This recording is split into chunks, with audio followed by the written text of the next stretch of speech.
So it says here, can we have ingredients in our food that have small amounts of alcohol, i.e. vanilla essence? No.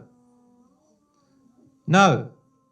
You can get far out all these thousands of ingredients now they sell in Safeway and Coles. We have to get that one. You can find others with no alcohol. I'll tell you why, because the vanilla essence alcohol, there's two types of alcohol, right? The alcohol, not all alcohol is haram.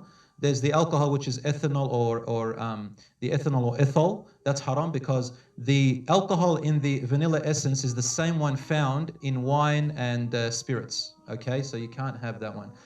I don't know. So if you have a large amount of vanilla essence in one cup and you drank and you were able to drink it all, it can you know, intoxicate you to a certain extent. But the other type of alcohol, which is the like the one found in vanilla starch, what is it called? Sugar starch? Am I right? No, something else. Or in vinegar. All right, that's not the intoxication. That's halal. Okay, next. Is there a school or short course in Melbourne where one can learn the meaning and words of the Arabic words in the Quran? Or that's tafsir. No, I don't know of any. But there's online. But it's asking here in Melbourne. Khaltalina, what's it called? Those group that what are they called? What is it? Huh? Tartil. Yeah, there's tartil. Say Khaltalina. I'll throw it on you, inshallah. Is there more of a reward if you read the Quran from a mushaf rather than on your phone? A mushaf is the copy of the Quran. We call it a mushaf. Quran is what you recite. So mushaf is the book. It's asking, do you get more reward from reading from the mushaf or from your phone? You get the same reward. There's nothing more special about paper and ink and a digital image on the phone, because your reward is reading. It's reading and looking, okay, and even listening. The Prophet ﷺ used to read, and he also used to listen. Once he said to one of his companions, I think it was Anas radiallahu anhu, he said, read the Quran. He said, Ya Rasulullah, I want to read it while it was sent upon you. He said, I'd like to listen sometimes.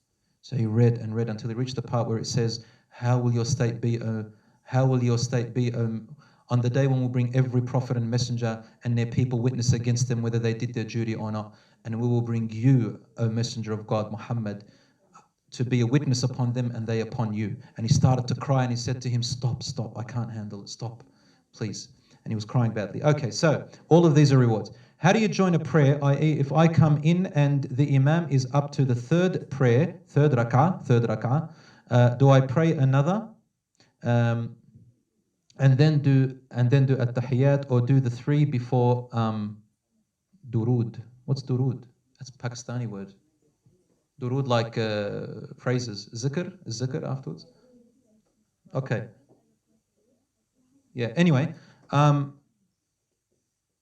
it depends if it's a 2 rak'ah prayer, 4 rak'ah prayer, 3 rak'ah prayer. Okay, so once you enter, if you have to catch the imam in bowing, like this. You know bowing? Ruku'?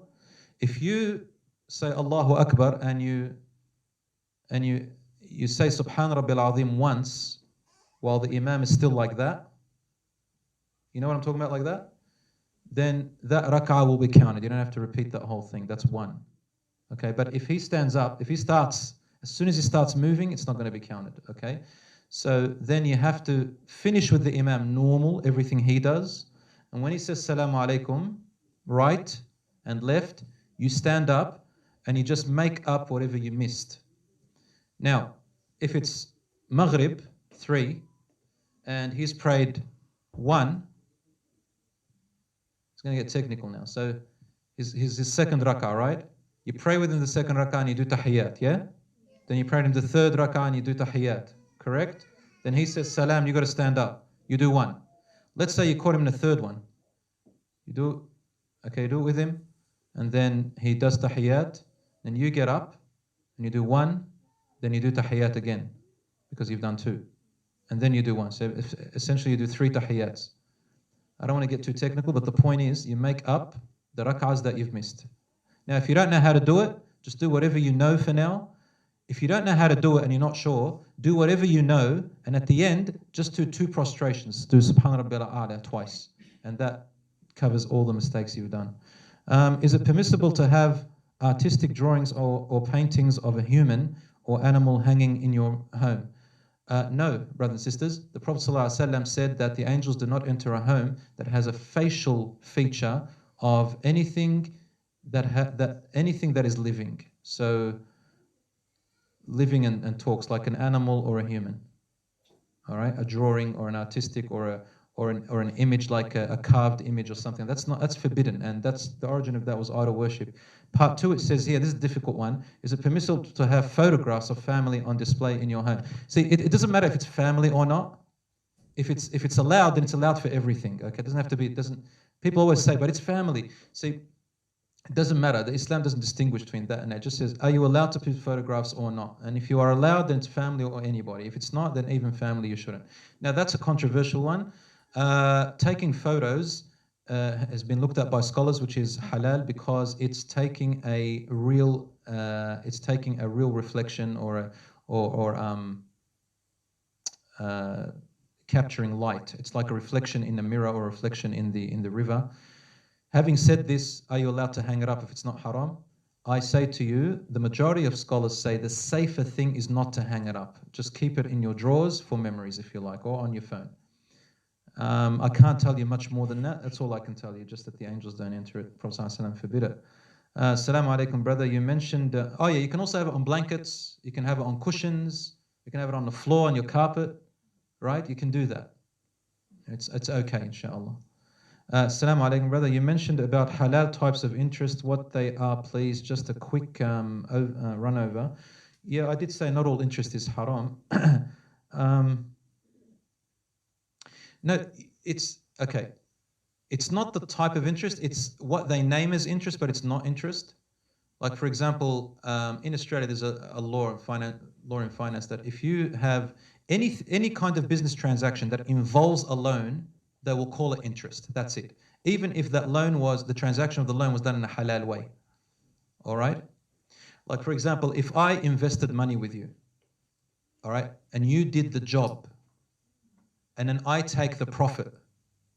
So me and Volker is, say, a builder, and I have $100,000, and I gave Volker $100,000, and I say, you do the work, and I just invest, and I don't do anything. That's called mudaraba, a type of partnership where one does the work, the other one does the investment. So he doesn't pay anything, only I pay. He does the work. So that profit that I receive is called interest. But in Islam, it's not. You understand what we're saying? Right. Profit. I buy a house. I give you money to buy a house, and the portion that I've paid for. So I give you money to buy half the house, and the other half I pay it. Right. I can charge you rent for that half, but the Australian government will call it interest. Do you understand? So these are some examples. I think that's all we have here. Yeah, I think that's it. Okay. So thank you. Jazakallah khair. May Allah increase you, bless you, have mercy on you, and forgive us all.